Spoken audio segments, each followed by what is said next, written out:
Bueno, nuestro ministerio, nuestra organización se llama Restauración Sexual. Tal vez este episodio es el más importante de este año 2020 para mí. Les quiero compartir la importancia que es la educación, es la formación para la prevención del abuso sexual y especialmente de niños. En este episodio quiero compartirle una entrevista que hace un año la grabé, pero por motivos técnicos no la había podido organizar. Y aquí quiero presentarles a alguien que trabaja para una organización muy especial. Llevan ya muchos años trabajando en la educación sexual con principios bíblicos cristianos, o sea, lo mejor, como Dios diseñó la sexualidad. Y no solamente eso, sino que tienen también una área donde están trabajando en una campaña para la educación del abuso y prevención de la prevención del abuso sexual, y se llama Todos contra el Abuso Infantil. Es muy bonita y ellos tienen herramientas tanto online, los puedes mirar en internet gratis, tienen muchos artículos y también tienen unos libros especiales para los niños en sus diferentes edades, y con esos libros nos muestran los principios con los que ellos enseñan. Les estoy hablando de una organización profesional de doctores en esta área, de sexólogos cristianos, y han diseñado todo un programa para enseñarle a los niños sobre el abuso sexual sin mencionar la frase abuso sexual. Así de profesionales son ellos, pero que quedan claro tanto en el lenguaje del niño y también para que los padres hablen de esto que es tan incómodo, especialmente a nosotros los hispanos y también como cristianos. A veces no sabemos cómo enseñar esto. A veces tenemos miedos y mitos en cuanto a la educación sexual, y aquí en este programa los vamos a hablar y los vamos a aclarar. Vamos a mirar las técnicas que los abusadores usan contra los niños. También vamos a mirar las técnicas para enseñarle a los niños cómo cuidarse y sin dañarles su inocencia. Así que les presento esta charla tan amena. Así que desde la Argentina, esta es la entrevista con Marisa Scheel. Y ya al final del programa y en las notas de este episodio les voy a poner toda la información que ella nos va a compartir, los enlaces de internet, de sus páginas web y lo demás. Considéralo con Eduardo Rodríguez. Mensajes prácticos que te ayudarán en tu caminar con Dios. Bueno, nuestro ministerio, nuestra organización se llama Restauración Sexual, y yo estoy trabajando hace aproximadamente 12, 13 años en esta organización. Los directores o pastores del ministerio son José Luis y Silvia Sinali. Ellos son pastores, ambos pastores principales de una iglesia aquí en Resistencia, Chaco, Argentina. Y también son directores. Ambos son profesionales desde el punto de vista profesional. Él es abogado, ella es médica sexóloga, especialista en todo lo que es sexualidad humana. Y sí, el ministerio vienen ellos trabajando hace 20 años aproximadamente con estadísticas, con investigaciones de rigor científico propias que se las realiza desde acá. Y se llama Restauración Sexual justamente porque creemos en que Dios puede sanar, Dios puede restaurar, Dios puede hacer una vida nueva en el área de la sexualidad, en todas las áreas, pero nosotros tratamos este área de la sexualidad, el abuso sexual, en matrimonios, personas que luchan con la homosexualidad, con la pornografía. Creemos que Dios puede restaurar completamente una vida. Así que por eso nos llamamos Restauración Sexual. Y si bien se llama así el ministerio, nuestro sitio web se llama Placeres Perfectos. Y es una página, un sitio web con contenido cristiano, de sexualidad, pero cristiano.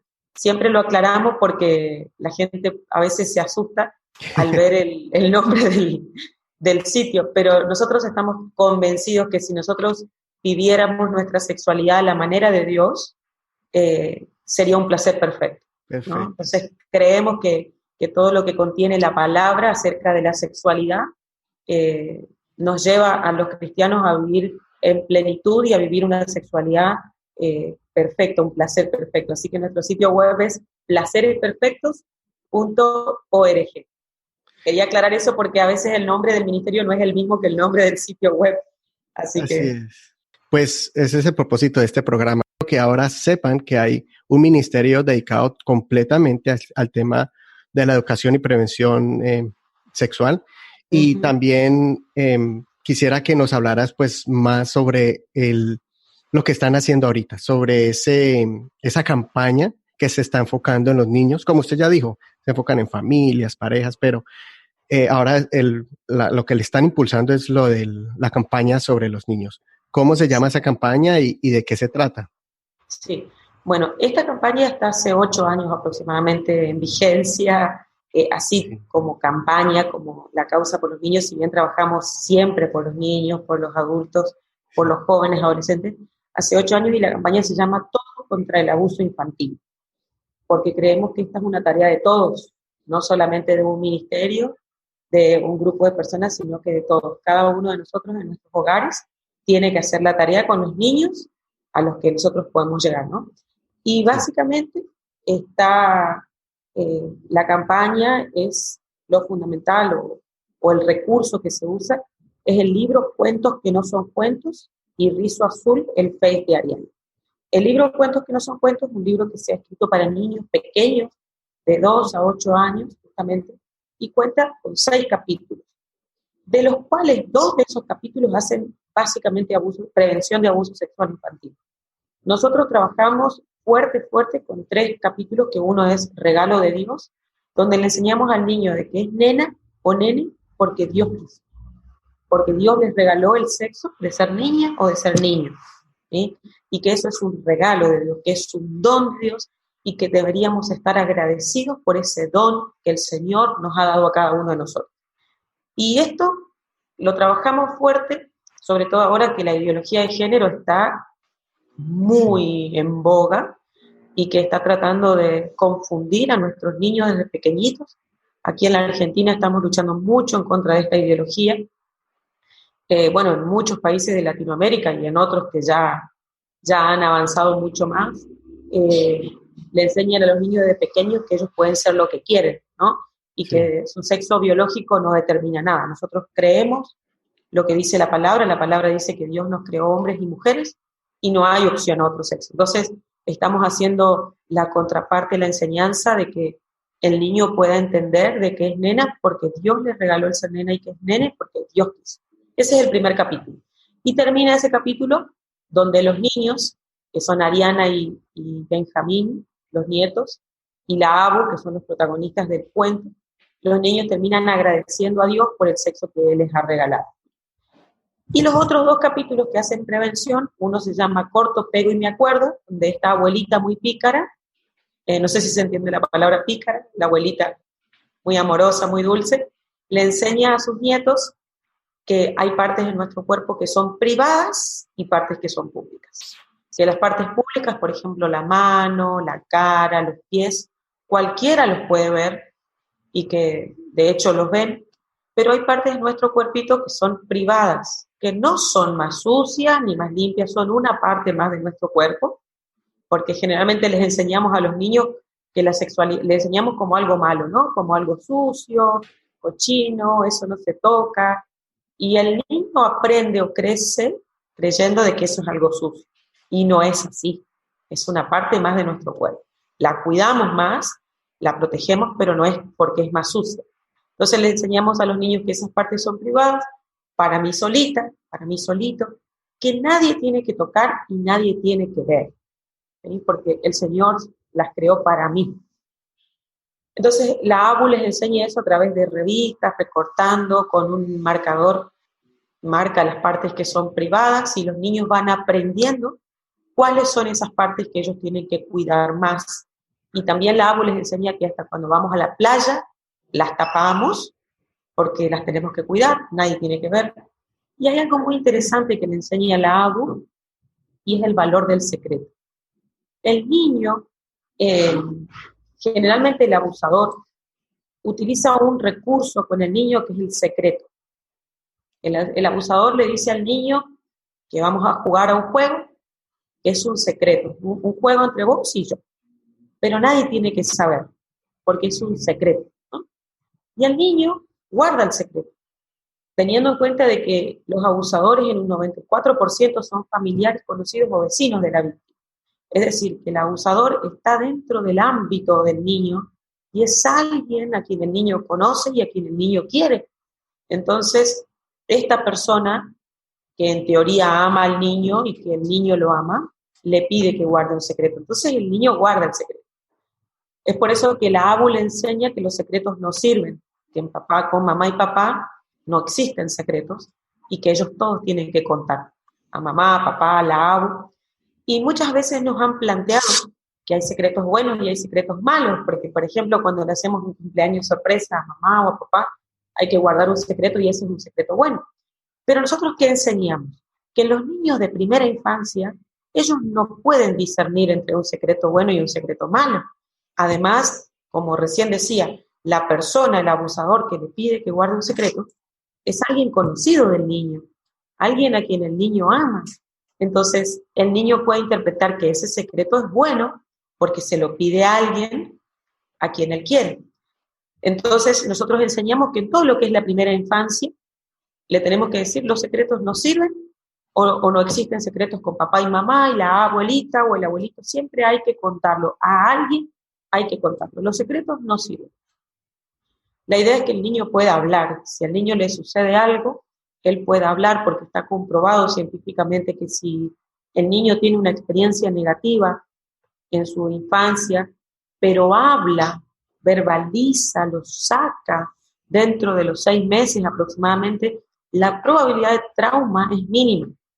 Entonces, lo que nosotros queremos lograr con este libro también no solo es la prevención, que el niño no sea abusado, sino que también que si el niño tuvo una experiencia, si el niño vivió algo, lo pueda verbalizar, lo pueda sacar, pueda decir, a mí me pasó esto, a mí me hicieron esto, para que él lo pueda sacar y no guardarlo, porque el secreto no solo es un arma del enemigo, sino que es un arma del diablo, que él usa para mantener a la persona siempre quieta, que no pueda avanzar, que tenga pensamientos malos, ¿entiendes? Son armas del infierno, decimos nosotros. Entonces, le enseñamos a los niños que los secretos no sirven. Con el crecimiento, cuando el niño ya crezca, sea más grandecito, cuando sea preadolescente, ya va a aprender que hay secretos que son buenos y secretos que no son buenos, ¿no? Pero en el niño pequeño, nosotros siempre decimos, enseñémosle que los secretos no sirven. No podemos correr riesgos, porque no sabemos quién es abusador y está alrededor nuestro, que está alrededor del niño, ¿no? Entonces le enseñamos que los secretos no sirven. Y el último capítulo que trabajamos con la prevención del abuso se llama El Primo Ramón, ¿no? Es una potencial situación de abuso donde se festeja el cumpleaños número 80 de la abuelita, del abu, y se infiltra un personaje que se llama Ramón, que se hace pasar por un primo, pero en realidad no es un primo. Y esto está como pensado para no estigmatizar tan fuerte una imagen, ¿no? Porque no siempre son los primos, ¿no? Sí. Entonces no siempre son los tíos. Es muy difícil para un niño usar una imagen. Entonces, en este caso, se hace pasar por un primo, pero no es un primo, ¿no? No sé si se entiende la idea, ¿no? Y queda también la opción de que el niño también sepa que puede existir familia, ¿cierto? Como puede ser un primo, como alguien que se pase como familia. Quedan las dos en prevenciones. Sí, lo cierto es que generalmente el abuso se da a manos de un familiar. Por eso, como decía, un primo, conocido o familiar. Sí.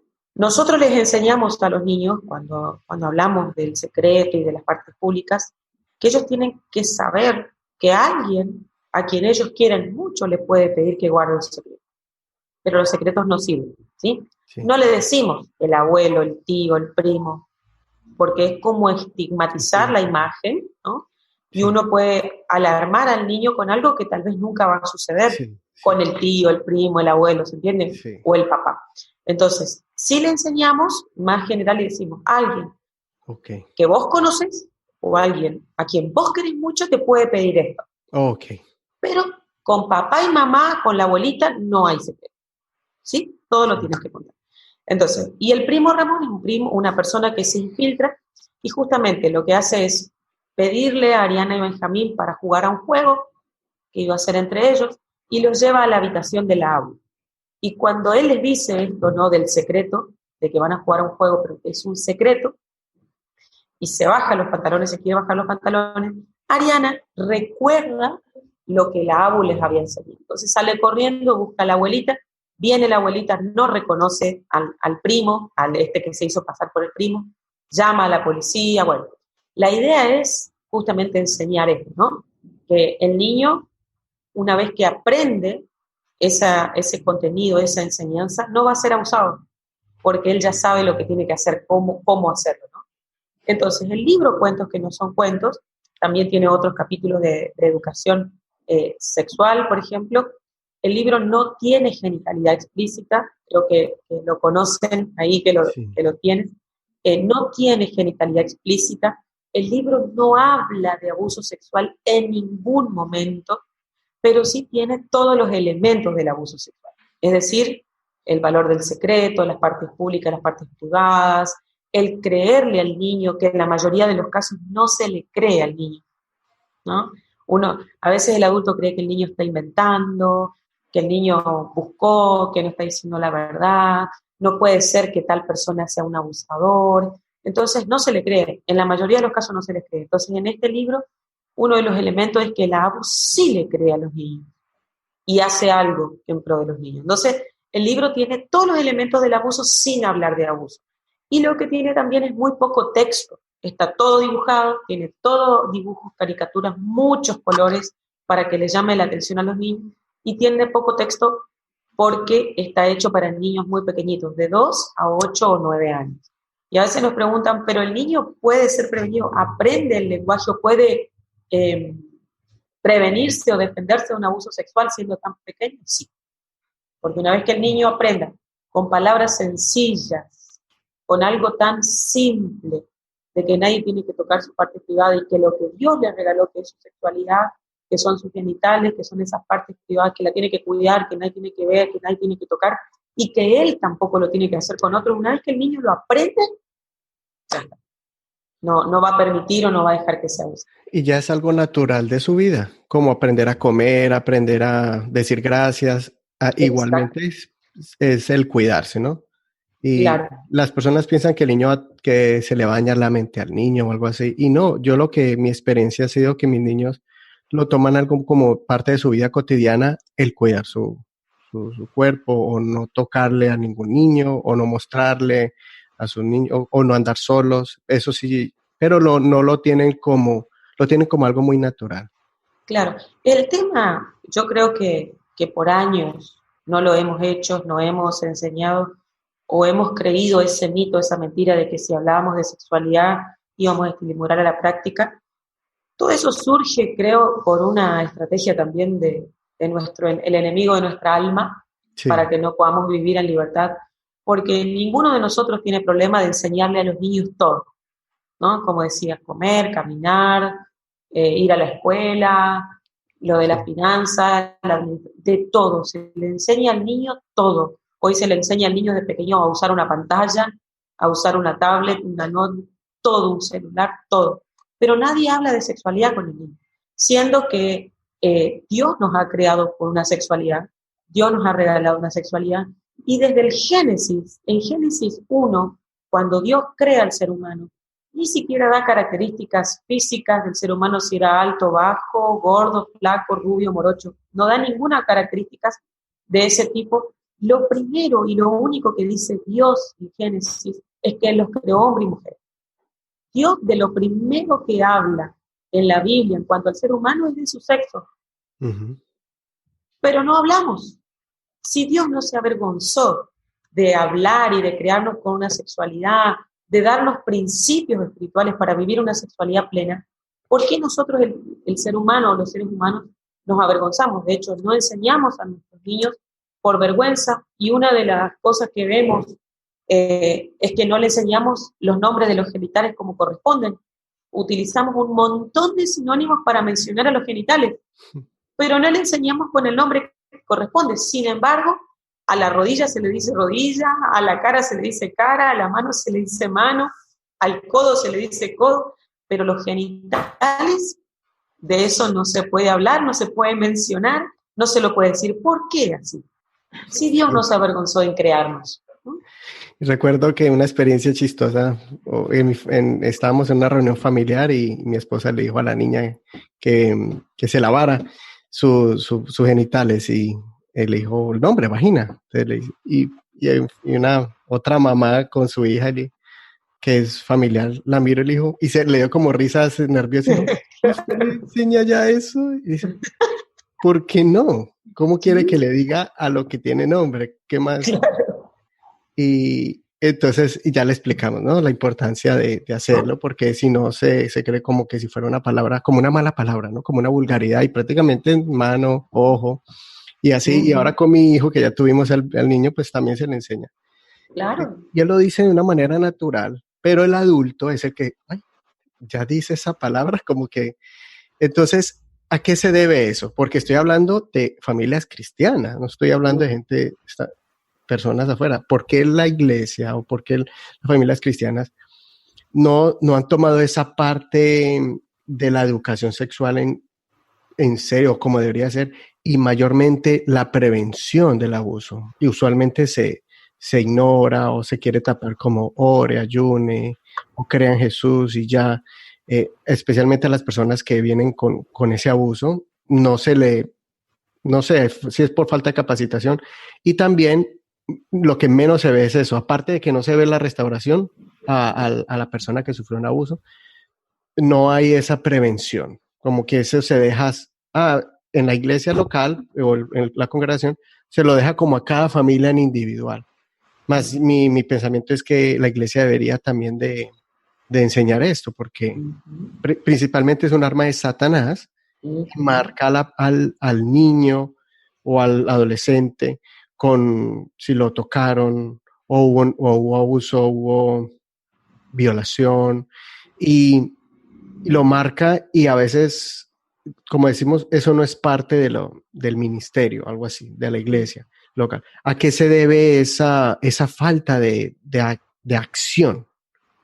¿A qué se le atribuye eso? Bueno, yo creo que acá la respuesta es muy amplia, ¿no?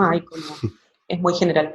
Pero por los años se ha escondido lo sexual, se lo ha tomado como algo sucio. ¿Y por qué los padres no hacen educación sexual con sus niños? Porque no lo hicieron con ellos.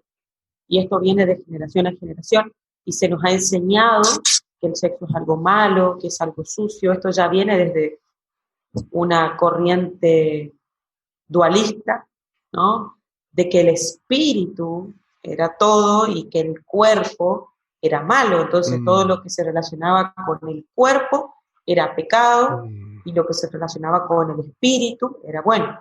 Y acá tenemos que aprender a diferenciar con el cuerpo, porque claro, la Biblia habla de los pecados de la carne, pero cuando hablamos de la carne, de nuestra naturaleza pecaminosa, de los deseos pecaminosos, no de la carne como cuerpo, ¿no? No de la carne, por ejemplo, cuando hablamos del deseo sexual, el deseo sexual lo puso Dios en nosotros.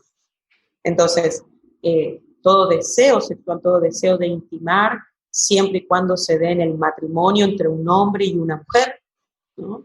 Porque Dios estableció el matrimonio heterosexual y monogámico, es decir, entre un hombre y una mujer, y una sola mujer y un solo hombre. Entonces, no estamos, cuando hablamos de los deseos de la carne o del deseo sexual, no estamos hablando como el deseo pecaminoso, ¿no? Porque un hombre, una esposa y un esposo tienen deseos sexuales que Dios les ha regalado, y eso no es pecado, es un regalo de Dios. Entonces, esta corriente, esta vergüenza viene ya desde hace muchísimos años atrás, donde se enseñaba esto, que la carne era malo y el espíritu era malo. Y de ahí se viene ocultando, se viene silenciando lo de la educación sexual. Siendo que, como lo dije al principio, Dios nos regaló un sexo, Él nos dio la capacidad de amar, de intimar, de tener familia, de reproducirnos. Pero la sociedad, creo que de la iglesia de hace muchos años, le ha puesto taras, mitos, y no se ha hablado del tema. De eso no se habla, ¿no? Porque estaba relacionado al pecado. Sería bueno en alguna otra oportunidad poder hablar de los principios bíblicos y poder traer claridad con base en la palabra del Señor de qué piensa Dios de la sexualidad, cuáles son los propósitos de la sexualidad y ver el punto de vista espiritual de la sexualidad. Pero bueno, seguimos con esto y ¿por qué callamos y por qué no enseñamos? Porque a los adultos nadie les ha enseñado sexualidad. Esta revelación ha estado velada por muchos años de que Dios nos regaló un sexo y que es algo bueno. Entonces no se enseña. Y el otro mito que ha hecho muchos daños en relación también al abuso es pensar que si hacemos educación sexual con los niños vamos a estimularlos a la práctica. Y eso no es verdad. Y esta sí es una estrategia del diablo, porque eso nos hace llevarnos a silenciar el tema. Y una de las cosas más importantes para prevenir el abuso sexual infantil es la educación sexual. Entonces, con la falta de educación sexual, los niños son abusados. Entonces, el enemigo utiliza estas dos cosas para que nosotros tengamos una próxima generación abusada con consecuencias negativas en el área de la sexualidad, que no puedan vivir en plenitud su sexualidad. Por ende, todas las áreas de su vida estén afectadas. Entonces, desde el vamos, como se dice acá en Argentina, desde la base, desde el principio, el enemigo sigue trabajando con nosotros, haciéndonos creer que la educación sexual no es buena y que no se debe hacer educación sexual porque se estimula la práctica. Eso es falso, eso es mentira. Lo único que está comprobado que estimula la práctica es el consumo de pornografía. ¿Qué significa esto? Una persona que consume pornografía, del tipo que sea, consume pornografía, va a llegar un momento en el que lo va a querer llevar a la práctica. Y ahí el pastor Sinali tiene una prédica y una enseñanza, y él siempre dice una frase: lo que consumimos, es decir, de lo que nos alimentamos, en algún momento lo vamos a querer hacer. Es decir, mugre entra, basura sale. Y eso es lo que dice la Biblia, ¿no? De todo lo que recibimos y lo que contamina es lo que largamos de adentro. Claro, porque nos estamos alimentando de eso que sale. Entonces, lo único que estimula la práctica es el consumo de pornografía. De hecho, lo primero que se allana cuando se desbarata una red de pedófilos, por ejemplo, es la computadora, es su celular, ¿no? ¿Por qué? Porque ahí está la evidencia. De hecho, hoy ya se puede diagnosticar de pedofilia o de pedófilo, que es la persona que abusa de niños. Se puede diagnosticar a una persona con pedofilia si tiene 6 meses ininterrumpido de consumo de pornografía infantil, aún sin haber tocado a un niño todavía, sin haberlo llevado a la práctica. Pero si esta persona tiene ininterrumpidamente 6 meses aproximadamente de consumo de pornografía infantil, ya se puede hablar de que esa persona es un pedófilo. O es cuestión de tiempo que abuse a un niño. ¿Se entiende? Porque todo lo que alimentó, todo lo que contiene en su cabeza, a través de las imágenes pornográficas, lo que está haciendo eso es una bomba de tiempo, ¿no? Presionando, y en algún momento lo va a tener que llevar a la práctica porque eso es lo que le da el placer.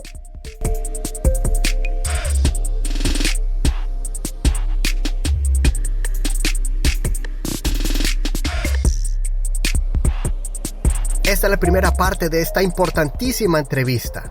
Espera el próximo episodio donde vamos a terminar, va a ser la conclusión de toda esta información y vamos a poner mucha más información.